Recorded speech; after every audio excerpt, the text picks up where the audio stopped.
Hello, everybody. Welcome back to Geezerology.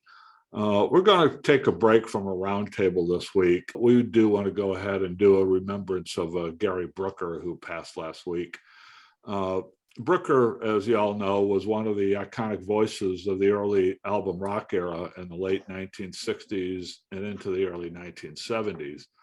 And if you listen to what we called underground rock radio in that time period, you knew Brooker's rich, soulful voice as a signature sound of Procol Harum, which is a band that he founded in, I think, 1967 with Robin Trower.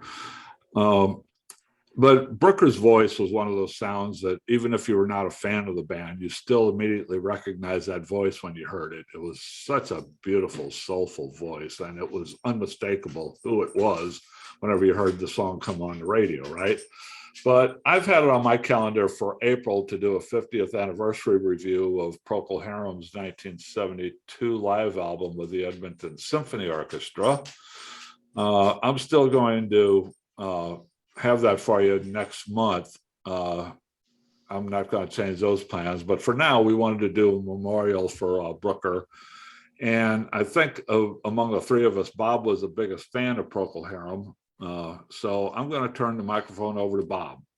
Take it away, Bobby. All right. Thank you, Scotty. Yeah, I did appreciate Procol Harum's music. I haven't listened to everything in their discography.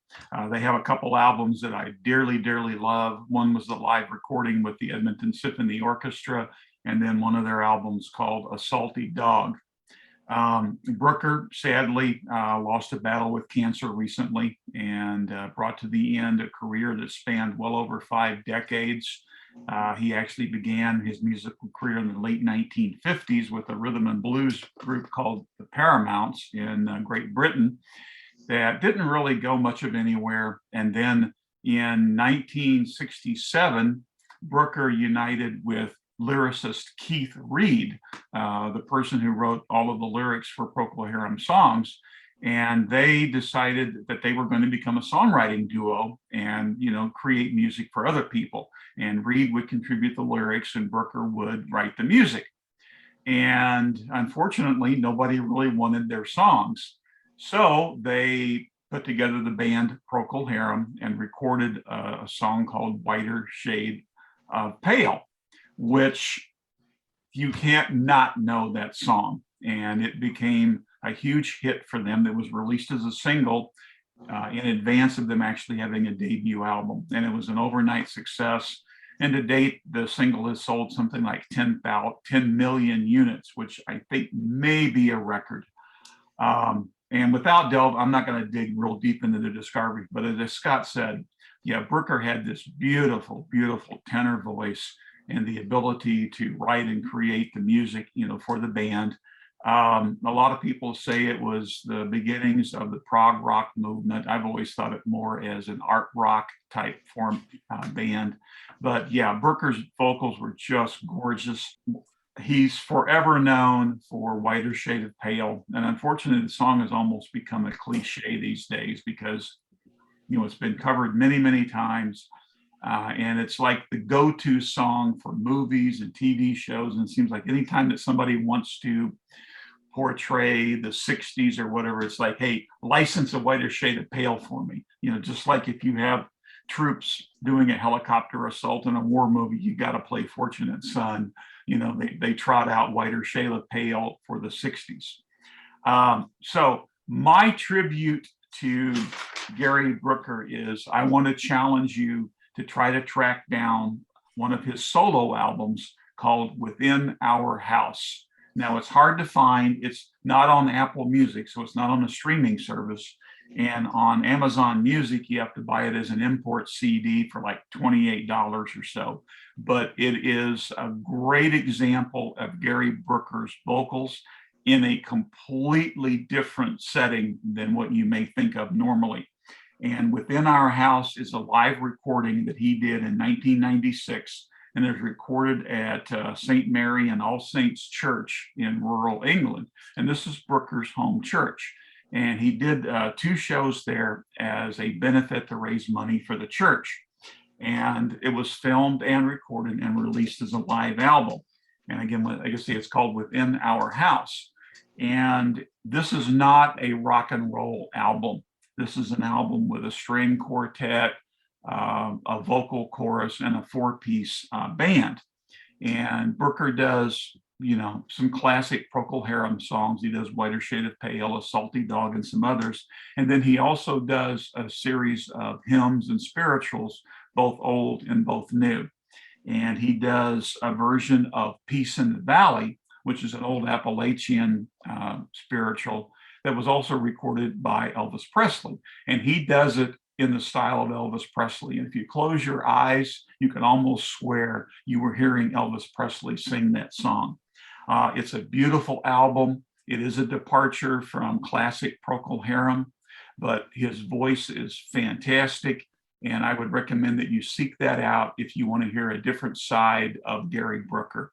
And like I say, it is filled with some spirituals. So, it's not a typical rock and roll album, but I would definitely encourage you to find that album and listen to it. Another Procol Harum album I would challenge you to listen to is their fourth album called Home. And Procol Harum was known primarily as this art rock band. Well, prior to doing their fourth album, organist, one of their organists departed, and the album Home is a Robin Trower showcase. And it goes back to their Paramount days. It's a ballsy blues rock, rhythm and blues album. And again, a big departure from Procol Harum and another showcase for Brooker's voice. Again, it's kind of hard to find. It's not on Apple Music, but I would seek that one out too, especially listen to the song Whiskey Train, and you will not know that you are listening to a Procol Harum song. Anyway, Gary Brooker, you gave us some great music for many, many decades with that beautiful tenor voice and the beautiful arrangements and compositions that you wrote. So rest in peace, Mr. Brooker. We were the better for having heard you. Dee, what's your remembrance of Gary Brooker? Yeah, it's pretty much relegated to their hits. I did listen to their album that had Conquistador on it, and that's probably, I guess, between Conquistador and Whiter Shade of Pale are my two favorite recordings by them.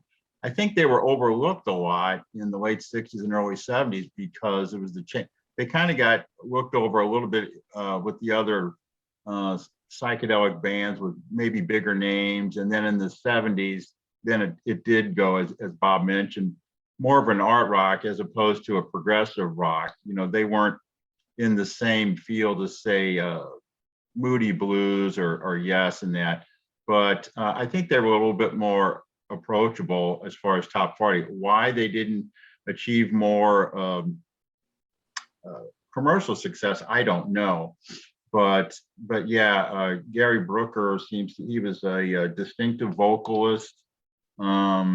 Yeah, I can remember where I was when I heard Conquistador, and of course, Whiter Shade of Pale. Salty Dog's another solid song from them, and yeah, it's a shame he lost, and it seems like he was a very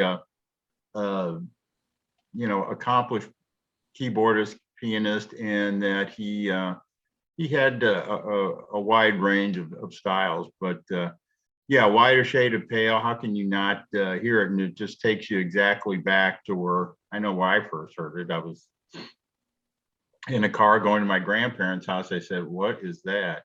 It's just a remarkable piece of music, and that's I think it still holds up. Unfortunately, yeah, it's been a little bit overplayed thanks to movies, and I know it was used in The Big Chill among other movies. So, but that's it. Yeah, rest in peace, Gary Brooker.